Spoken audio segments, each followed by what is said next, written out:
I'm Don Aaron with the Nashville Police Department. I'm going to give you a law enforcement overview of what's happened this morning. With me is Kendra Loney from the Nashville Fire Department, who will talk about the fire department's actions in regard to this morning's call. This is going to be a brief update as to what has occurred. There will be more from this spot later in the morning with Chief John Drake and others. At 10:13 this morning, the police department received a call of an active shooter inside Covenant School, Covenant Presbyterian Church. The police department response was swift. Officers entered the first story of the school, began clearing it. They heard shots coming from the second level. They immediately went to the gunfire. When the officers got to the second level, they saw a shooter, a female, who was firing. The officers engaged her. She was fatally shot by responding police officers. There was a 5-member team who was on the second floor at that time. 2 individuals from that 5-member team opened fire on the shooter. We know at this point that this shooter is a female. She appears to be in her teens, although her identification has not been confirmed at this juncture. We know that she was armed with at least 2 assault-type rifles and a handgun. We are efforting now to identify her. She entered the school through a side entrance and traversed her way from the first floor to the second floor, firing multiple shots. We now know that there are 3 students who were fatally wounded, as well as 3 adults inside the school. We are working to identify those victims. Including the shooter, a total of 7 persons were killed as a result of this morning's incident at the school. By 10:27, the shooter was deceased. The officers had engaged the shooter by 10:27, and she was deceased. Again, I said the first call came in at 10:13 this morning. We'll have more details to give you later in the morning. Chief Drake will be here in a bit. Now Kendra Loney from Nashville Fire. Fire department crews are dispatched for active shooter incidents as well, for medical support, but also for an RTF response, which is a rescue task force response to go in alongside of MNPD response. Our crews were right there on the scene to provide medical aid to any survivors, but also be there for victims so that we could try life-saving efforts in this case. So we went in as soon as it was safe for our responders to do so, to try to provide life-saving efforts for those that were impacted by this incident and this tragedy. Our crews were able to be on scene to pull out those that had viable signs of life, those that were still showing the option to be saved, and we did make transport of 3 individuals and 3 children, and then 2 adults that were taken from the scene. Our crews then set up a reunification unit. That reunification unit is at 2100 Woodmont Boulevard. That's where parents can go to be reunited with their children. All of the remaining students were able to be escorted out of the building with faculty and staff. We're not sure about the processes that they had in place, but we were on scene to help them mitigate anyone from seeing exactly what else was going on, but we're sure that they heard the chaos that was surrounding this.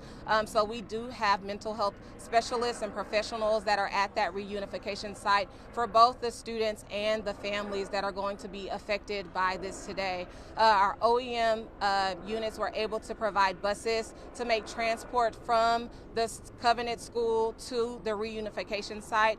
We had one bus that carried 74 students and faculty staff members to the unification reunification site and an additional bus that had 34 students on them. So all of those persons were carried. It was difficult for us to kind of identify who was just there as part of staff for the church versus who was there for the school, because it's all housed in one building. But at this time, we were able to get that number of persons transported out of the building and into that reunification site. So that is where parents can go to be reunited with their students. There is a hotline being set up for parents to call, but right now that is where they should go, 2100 Woodmont Boulevard, which is Woodmont Baptist Church.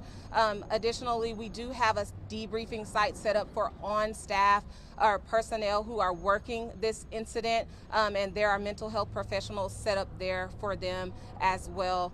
There was one police officer that was injured with a hand injury as a result of making an attack on this incident. But other than that, there have been no additional injuries to first responders or personnel responding to this. And as Don mentioned earlier, we will have further updates coming later on in the afternoon.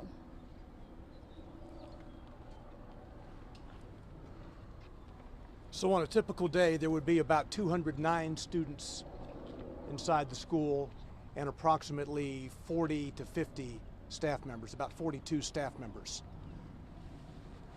I'll take just a couple of questions before we go back. Clear. So the 7 dead, and then the nature of injuries, how many injured, do you know?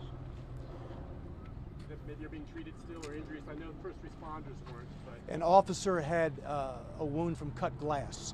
That is the only other injury that I'm aware of. Do we know if the injuries to the students, are they critical or in condition?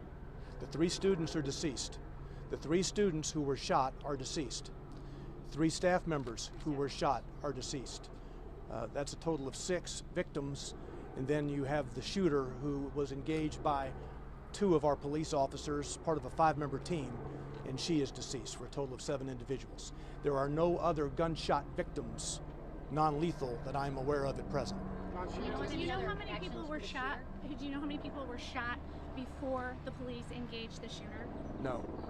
Do you know if they shot anyone after they engaged the shooter? Do you know if the shooter was able to shoot anyone else? Did the shooter have any connection to the school that we know of? We do not know who she is at this juncture. We're trying to identify her. She does appear to be in her teens.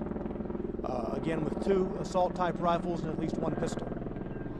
We all heard any threats or previous recent incidents that was connected up to the school or the church? No, I'm not.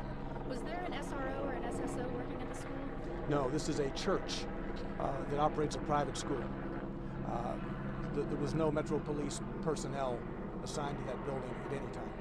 Don, do you know if either of the 2 adults that were shot maybe confronted the gun? You said 2? Yeah, the adults that were No, shot. there are a total of 3 adults. 3 adults. 3 Yeah, adults who have been fatally wounded.